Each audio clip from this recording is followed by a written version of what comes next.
The room fell silent as Admiral Sophia Carter stepped into the emergency command center beneath Geneva. Screens along the walls showed the same image, a massive vessel, unlike anything humans had built, hanging in orbit around the moon. It had appeared 3 hours ago without warning. Now the leaders of Earth waited, tense and afraid. "What do we know?" Sophia asked, her voice steady, despite the fear in her gut. President Alicia Warren stood at the center table, her face pale, under the harsh lights. "Not much. It's not responding to our signals, it's just waiting." As if on cue, every screen in the room flickered. A face appeared. At least they thought it was a face. The alien had gray-blue skin with ridges where eyebrows should be, and 4 yellow eyes that blinked in pairs. "People of Earth," the alien said in perfect English. "I am High Commander Kraxel of the Viridian Galactic Empire. Your world now falls under our protection and authority." Sophia exchanged looks with the president. This was the moment humanity had both dreaded and hoped for. First contact with alien life. But not like this. Never like this. "We come with an offer," Kraxel continued. "Join the Empire willingly. Provide resources and labor as required. In return, you will receive the benefits of Imperial citizenship." "And if we refuse?" President Warren asked, her voice amplified to reach the communication system. The alien smiled, showing teeth that looked too much like needles. "Then we will take what we want anyway. Your choice simply determines how many of your people survive." The transmission ended, leaving the room in stunned silence. "Get me everything we have," Sophia said to her aide. "Every ship, every weapon, every soldier. I want numbers in an hour." 2 days later, Sophia stood on the observation deck of Space Station Liberty, watching Earth rotate slowly below her. Captain Daniel Reeves stood at her side, his weathered face grim. "They're back," he said simply. On cue, the massive alien ship appeared, seemingly stepping out of nowhere into Earth orbit. This time, 3 smaller vessels accompanied it. "They can track our communications," Sophia said. "They know we're scrambling to organize a defense." "Let them watch," Daniel replied. "They'll only see what we want them to see." The communication screens lit up again. Kraxel appeared, this time standing in what looked like the bridge of his vessel. "Your planet has 30 Earth days to prepare for integration," he announced. "At that time, your leaders will sign a formal surrender, and resource extraction will begin." President Warren stepped forward to face the screen. "We need to discuss terms. Surely there's room for negotiation." Kraxel laughed, a harsh sound like stones grinding together. "You misunderstand. This is not a negotiation. This is mercy. Giving you time to accept your new reality." A new image appeared on the screen. Earth's pathetic defense fleet. 12 nuclear-powered ships with basic laser weapons stationed around the planet. "Our scanners have evaluated your military capability," Kraxel said. "Your technology is primitive. Your weapons would not scratch even our smallest scout ships." With a casual gesture, he fired something at one of Earth's unoccupied satellite stations. The station exploded instantly. 30 days, he repeated. "Use them wisely." The communication ended. Daniel looked at Sophia. "He's right about one thing. The fleet he can see wouldn't last 5 minutes against those ships." "Good thing that's not our real fleet," Sophia replied quietly. 6 hours later, in a secure bunker 20 stories beneath the Rocky Mountains, President Warren addressed her inner circle. Only 7 people were present. The only 7 people who knew the truth. "Project Lazarus remains our best hope," she said. "Admiral Carter, what's the status?" Sophia stood and activated a holographic display. A map of the solar system appeared, with hundreds of tiny blue dots scattered throughout the asteroid belt between Mars and Jupiter. "The fleet is ready," she said. 217 ships fully armed and crewed. The Viridians haven't detected them because they're not looking for our actual technology level. Frank Williams, the rumpled chief engineer of Project Lazarus, cleared his throat. "The quantum camouflage is holding well. As long as the ships stay powered down, they're indistinguishable from regular asteroids." "And the FTL drives?" the president asked. "Tested and functional," Frank confirmed. "We can jump the entire fleet into position within seconds of activation." Daniel Reeves studied the display. The Viridians are confident. They've only left 4 ships in our system. Their main fleet is spread across their empire. Their overconfidence is our opportunity, Sophia said. But we need more intelligence on their capabilities before we reveal ourselves. President Warren nodded slowly. How do you suggest we proceed, Admiral? We play weak, Sophia replied. We let them see our conventional fleet making desperate preparations. Meanwhile, we gather intelligence and prepare the real response. Captain Reeves, she continued, turning to Daniel, I'm sending you on a critical mission. The USS Defiant will appear to be testing new shield modifications. In reality, you'll take it to the edge of the system. Then activate the FTL drive once you're out of their observation range. Daniel nodded. Where am I going? We've detected unusual energy signatures from several nearby star systems. We think they might be Viridian outposts or perhaps even other subjugated worlds. I need you to investigate, make contact if possible. The president stood, ending the meeting. 30 days isn't much time. The world will panic when they see those ships. We need to control the narrative. What will you tell them? Sophia asked.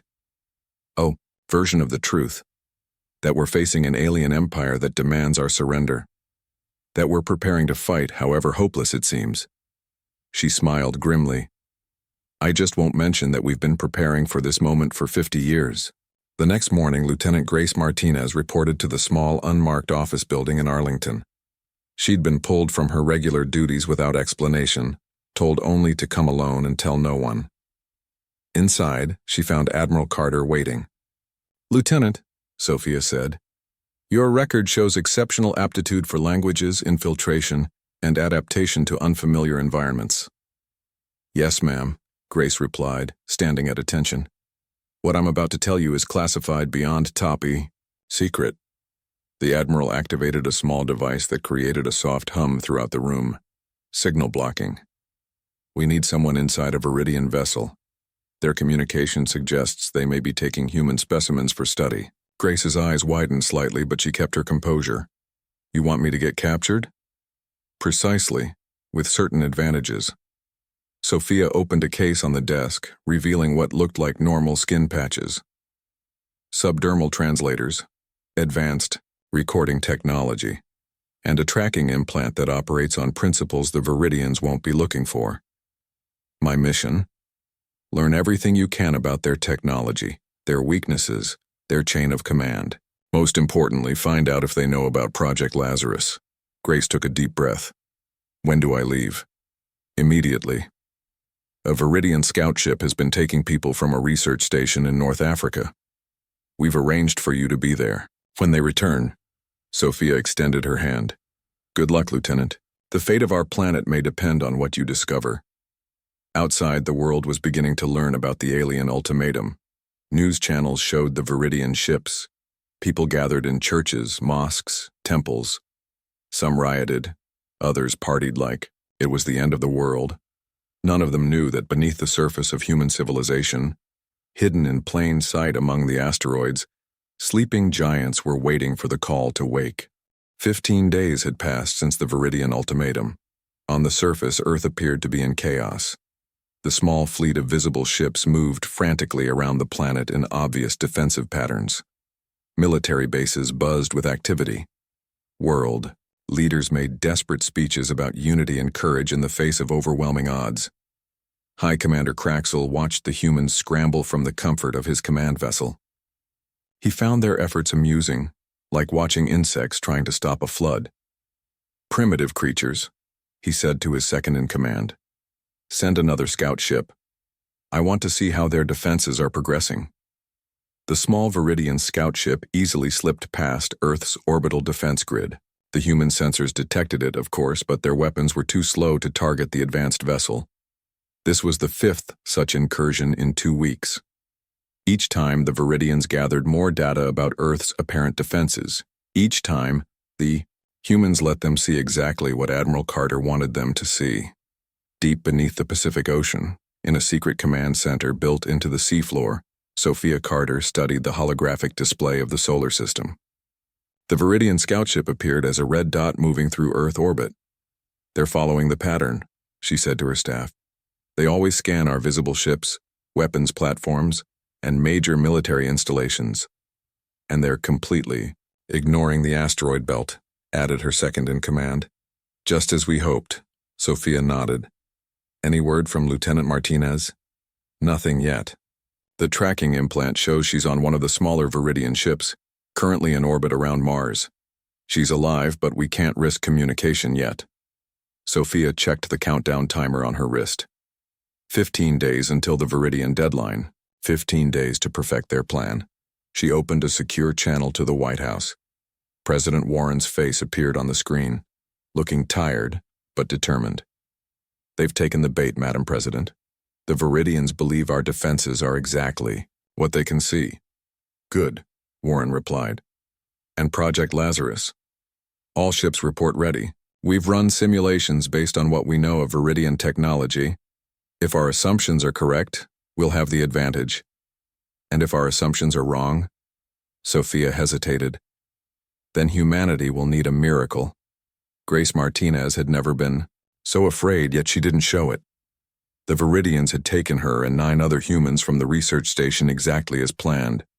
Now she was in a small cell on a Viridian scout ship, being transported for what they called evaluation. The cell door slid open. A Viridian soldier stood there, tall and imposing, with blue-gray skin and those unsettling yellow eyes.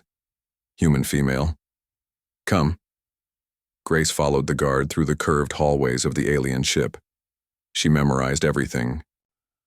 Doctor placements, control panels, the strange symbols on the walls. The subdermal translator Admiral Carter had given her was working, converting the Viridian language to English in her mind.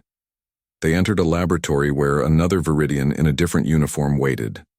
This one had elaborate markings on its face and neck. I am Chief Scientist Mevnak, the alien said. You will answer my questions about human physiology and social structure. Grace pretended to be terrified, which wasn't difficult, and gave halting answers that revealed nothing important. Meanwhile, the recording devices implanted in her skin captured everything about the laboratory and the ship's systems visible on nearby screens. Your species is physically weak, Mevnak observed, scanning her with a handheld device. Yet you've managed to achieve basic spaceflight and nuclear technology. Impressive for such limited beings. We try our best, Grace said meekly, hiding her anger. Your best will now serve the Empire, the scientist replied. The most capable humans will be selected for service. The rest will monitor the resource extraction operations on your planet. What resources do you want from Earth? Grace asked, hoping to sound merely curious. Mevnak tilted his head. Your oceans contain elements rare in our part of the galaxy. Your population provides labor, and your planet's location offers strategic value for our continued expansion. Grace stored this information carefully. Every detail would be critical when, if, she made it back to Earth. In a nondescript warehouse outside Houston, engineer Frank Williams and his team worked frantically on the final phase of Project Lazarus. The massive room was filled with servers and quantum computers, all linked to hidden transmitters throughout the solar system. Run the activation sequence again, Frank ordered, wiping sweat from his brow. We need to be sure all 217 ships receive the signal simultaneously. His assistant nodded and began the simulation. On the main screen, tiny blue dots representing Earth's hidden fleet lit up one by one, then all at once. Transmission time is 0.3 seconds, she reported. All ships would receive the activation order within the acceptable window. Frank checked and rechecked the calculations. These ships had been built in secret over decades, hidden within hollowed-out asteroids, powered down to avoid detection. Each was crewed by soldiers and pilots who had trained in underground facilities. People whose service records had been carefully hidden from public databases the Viridians might access. His secure phone buzzed. Frank answered immediately when he saw it was Admiral Carter. We have a complication, Sophia said without preamble. The Viridian Emperor is coming personally to witness our surrender.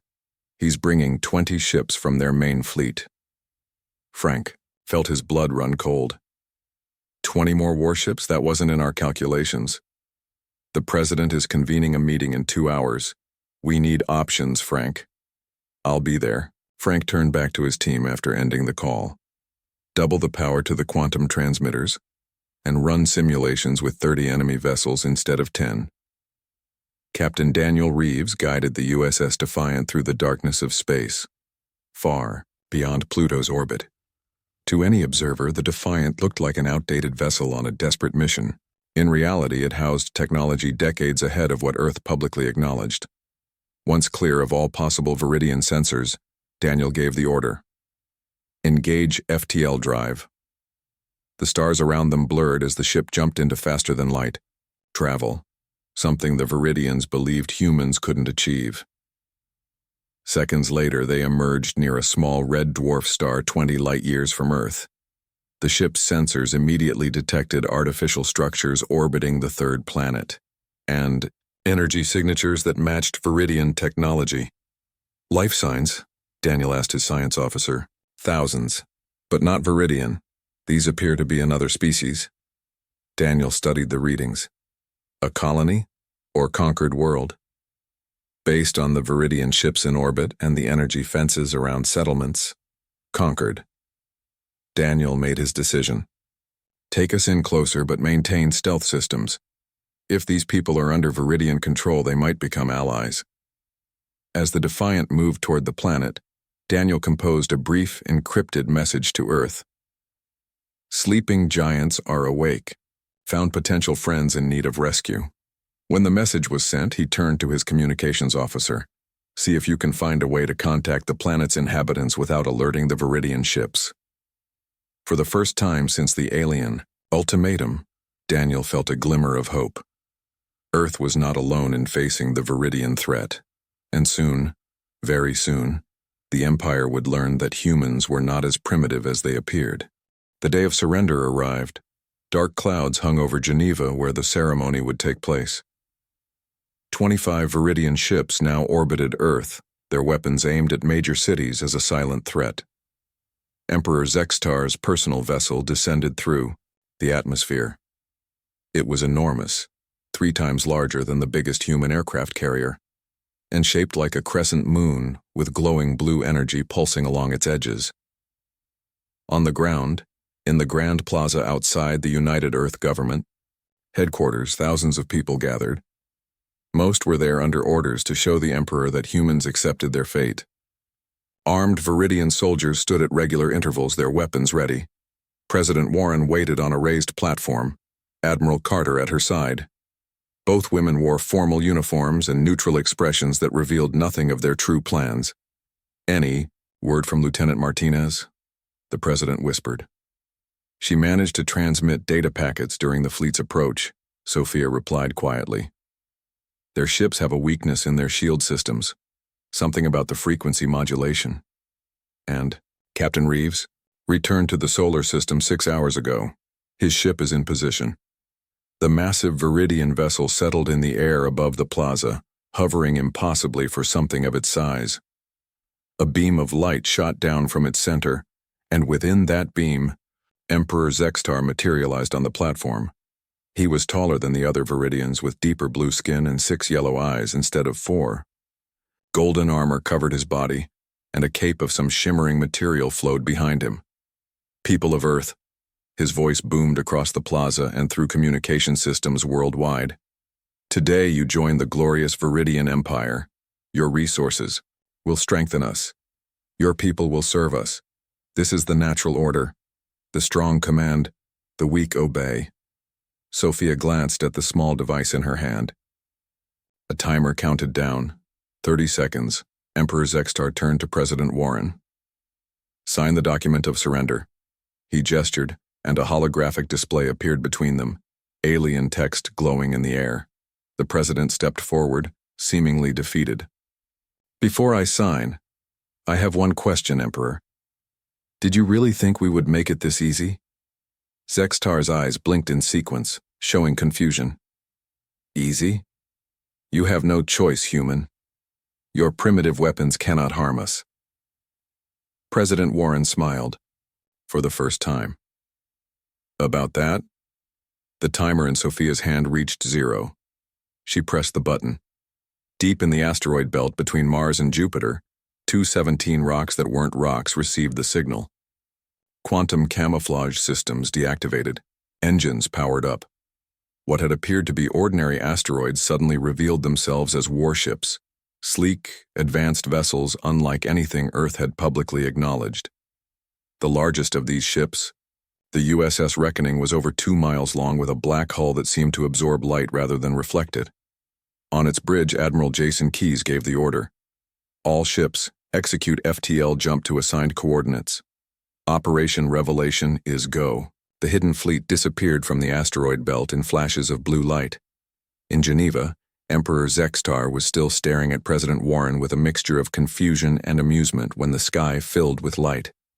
Hundreds of human ships appeared, out of nowhere, surrounding the Viridian fleet in perfect formation. They had jumped using FTL technology the Viridians thought humans didn't possess. The Emperor's 6 eyes widened in shock. Impossible. Above, the USS Reckoning materialized directly over the Emperor's vessel, dwarfing it in size. Admiral Keyes' voice echoed across all communication channels, broadcasting to Earth and the Viridian ships alike. Attention Viridian forces. This is Admiral Jason Keyes of the Earth Defense Fleet. Your vessels are surrounded and targeted. Power down your weapon systems immediately. In the plaza, Emperor Zextar turned to his guards, shouting orders in his native language. Before they could act, blue energy fields surrounded each Viridian soldier, freezing them in place. Those are containment fields, Admiral Carter explained calmly. Just one of the technologies we've been developing. We have others you might find interesting. For the first time, fear showed in the Emperor's eyes. How is this possible? Our scans showed exactly what we wanted them to show, President Warren interrupted. We discovered FTL travel 50 years ago when we found an ancient artifact in Antarctica. We've been preparing ever since. In orbit, the Viridian captains attempted to coordinate a response. Their commander's ship fired energy weapons at the nearest Earth vessel. The beams hit an invisible barrier and dissipated harmlessly. Inside his scout ship, Lieutenant Carlos Mendez watched with satisfaction as the advanced shields he had helped develop performed perfectly. He led a squadron of 12 stealth interceptors, ships so small and fast they could maneuver between the larger vessels with ease. All units, he called to his pilots, move in and disable their engine cores as planned. The interceptors darted between the massive ships, firing precise bursts of energy at specific points on the Viridian vessels. One by one, the alien ships lost power to their engines, left drifting and unable to escape. Back in Geneva, Emperor Zextar had regained some of his composure. You've made a grave mistake. These ships are merely a fraction of the Imperial fleet. When word reaches our homeworld, it already has, Admiral Carter said, holding up a small device showing a holographic map of nearby star systems. We've had surveillance probes monitoring your empire for years. Right now, your Central Defense Fleet is rushing to respond, but they'll find something interesting when they arrive. On cue, another human fleet appeared in orbit, this one led by the recently returned USS Defiant. And with it came ships of designs the Viridians had never seen before. Captain Reeves's voice came through the communication system. Admiral Carter, President Warren, I've returned with representatives from 7 worlds previously conquered by the Viridian Empire. They're quite interested in discussing a new alliance. Emperor Zextar sank to his knees, his golden armor suddenly looking heavy and ornamental rather than powerful. This cannot be happening. We are the Viridian Empire. We have ruled this sector for 1,000 years. Things change, President Warren said simply. Now, shall we discuss the terms of your surrender instead? On the bridge of the USS Reckoning, Admiral Keyes watched with pride as Earth's true power was finally revealed to the stars. The fleet had performed perfectly, appearing exactly where they needed to be, their advanced weapons and shields clearly superior to the Viridian. Technology. Status report, he ordered. His second-in-command smiled. All Viridian vessels disabled with minimal damage. No casualties on either side. The containment operation was a complete success, sir. And the Emperor? Currently experiencing what I believe humans used to call a come-to-Jesus moment down in Geneva, sir. Admiral Keyes allowed himself a small smile. Send word to the rest of the fleet. Phase 1 is complete. Prepare for Phase 2, the counteroffensive. Below, on Earth, people watched in awe as their hidden protectors filled the sky. 50 years of secrets of building and preparing in silence had led to this moment. Humanity had revealed its true strength, and the galaxy would never be the same. 3 days after Earth revealed its hidden fleet, Admiral Carter stood in the war room beneath Geneva. The holographic display showed a map of nearby star systems. Red dots marked Viridian military bases and outposts. Blue dots showed Earth's ships, now spread across space in a massive counteroffensive. The Viridian Empire is in chaos, Sophia told the assembled military leaders. Their command structure relied on the Emperor's direct orders. With Zextar in custody, their response has been disorganized. How long until that changes? Asked General Ramirez of the United Earth Army. Not long, Sophia admitted. Their regional commanders are already trying to coordinate. We need to strike key targets now while we still have the advantage of surprise. She highlighted several red dots on the map. These are their primary military installations, and these, she added, highlighting green dots, are planets where humans have been taken. Rescuing our people is a top priority. President Warren entered the room, followed by Captain Nicole Garcia. The captain wore the black uniform of Earth's Special Operations Division, with silver stars on her collar marking her elite status. Captain Garcia will lead the liberation missions, the president announced. Her team has been training for this scenario for years. Nicole stepped forward. My strike teams are ready. We'll focus on the nearest colony first, Proxima Centauri B. Based on Lieutenant Martinez's intelligence, approximately 3,000 humans are being held there as forced labor. Sophia nodded. You'll have the USS Intrepid as your command. Ship plus 6 destroyers for support. Get our people home, Captain. Yes, Admiral. Nicole saluted and left to prepare her team. The president turned to Sophia. And what about the Viridian homeworld? Admiral Keyes is positioning the USS Reckoning and 20 other ships near Varix Prime now. Not to attack, but to demonstrate. Our capabilities, we want surrender, not destruction. President Warren nodded slowly. Let's hope they're wise enough to see that. In the medical bay of the USS Intrepid, Lieutenant Grace Martinez was recovering from her time as a captive on the Viridian ship. The doctors had removed the subdermal devices and treated her for minor injuries. Now she sat with Captain Garcia, sharing critical information for the rescue mission. The labor camps have energy fences that can be disabled with a specific electromagnetic pulse, Grace explained, showing Nicole the frequency patterns she had recorded. And their guards change shifts every 6 hours. The weakest security is during the 3rd shift. Nicole studied the information carefully. How are the prisoners treated? Grace's face darkened. They're alive, but conditions are harsh. Limited food, long work hours, no medical care. The Viridians see humans as barely more intelligent than animals. Not anymore, Nicole said firmly. We'll reach Proxima Centauri in 12 hours. I want you on my team for the ground assault. No one knows their security systems better than you do. Grace nodded, determined. I'm ready. On the bridge of the USS Reckoning, Admiral Keyes watched the blue-green world of Varix Prime grow larger on the view screen. The Viridian homeworld was beautiful, with twin moons and swirling white clouds over vast oceans. Sir, we're being hailed, his communications officer reported. It's the Viridian High Council. On screen, Keyes ordered, the image of 5 Viridians appeared, their skin colors ranging from pale blue to deep indigo. The one in the center spoke. This is High Counselor Vexmar. By what right do you bring weapons of war to our homeworld? Admiral Keyes kept his voice calm. By the right of self-defense and liberation. Your Emperor attempted to conquer Earth and enslave our people. We're here to ensure that doesn't happen again. Zextar's actions were his own, Vexmar insisted. The Council did not approve.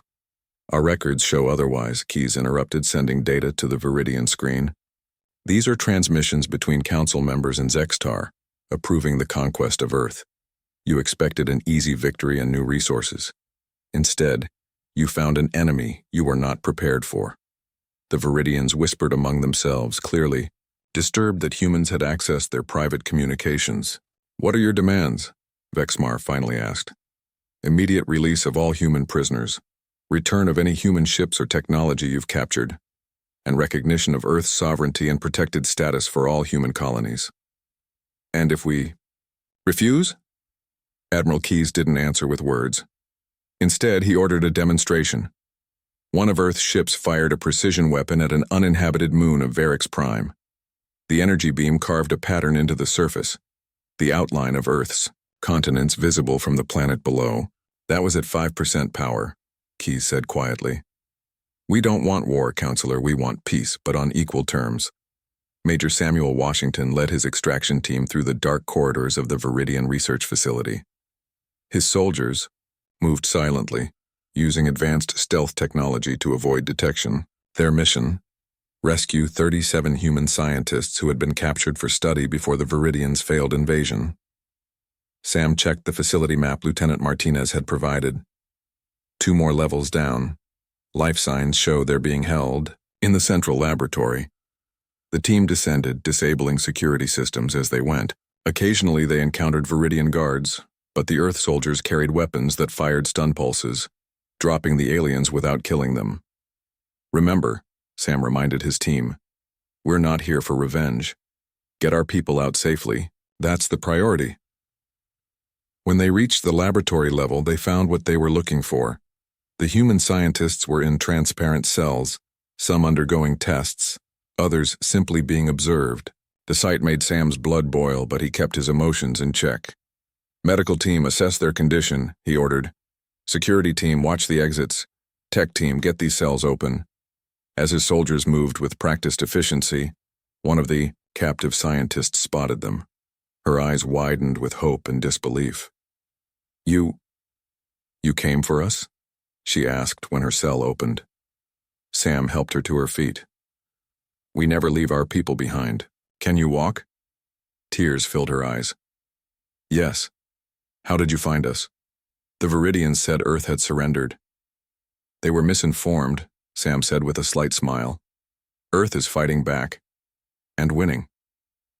Around the galaxy, other species watched in amazement as the seemingly unstoppable Viridian Empire faced its first serious challenge.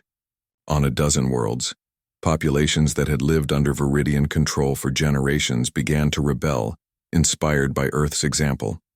On the planet Keltar, the native four-armed beings tore down Viridian control centers. On Regilus Prime, the insectoid population swarmed Viridian military bases. Even on distant worlds at the edge of the Empire, the news spread.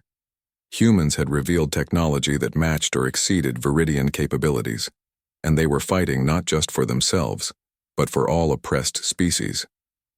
President Warren addressed the United Planets Assembly, a gathering of representatives from every world that had joined Earth's sudden alliance.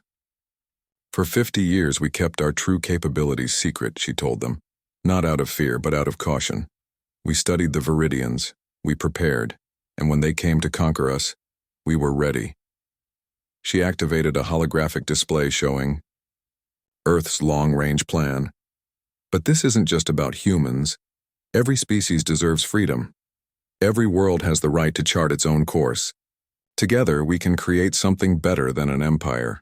We can build a true galactic community. The assembly erupted in cheers and other sounds of approval. Species that had never worked together before found common cause in their desire for freedom from Viridian rule. As the president's speech concluded, an urgent message reached Admiral Carter. She read it with growing concern, then approached the president quietly. We have a problem, Sophia whispered. A splinter faction within. The Viridian fleet has broken away from the peace negotiations. 12 warships are on a direct course for Earth, weapons hot. They're targeting civilian centers. The president's expression hardened. How long until they arrive? 6 hours. They're using their fastest ships. Can we intercept them? Sophia nodded. Admiral Keyes is already redirecting forces, but this could get ugly. Do whatever is necessary to protect our people, President Warren said. We offered peace. If they choose war instead, they'll learn that humans protect their own. The 12 Viridian warships entered Earth's solar system at high speed. They ignored all warnings and communication attempts. Their leader, Commander Draxel, brother of High Commander Kraxel, had one goal: revenge. He would make the humans pay for their deception and for the humiliation of the Empire. Target their largest cities, he ordered his fleet. Show no mercy. As the Viridian ships approached Earth, they expected to face the small defense fleet they had seen before.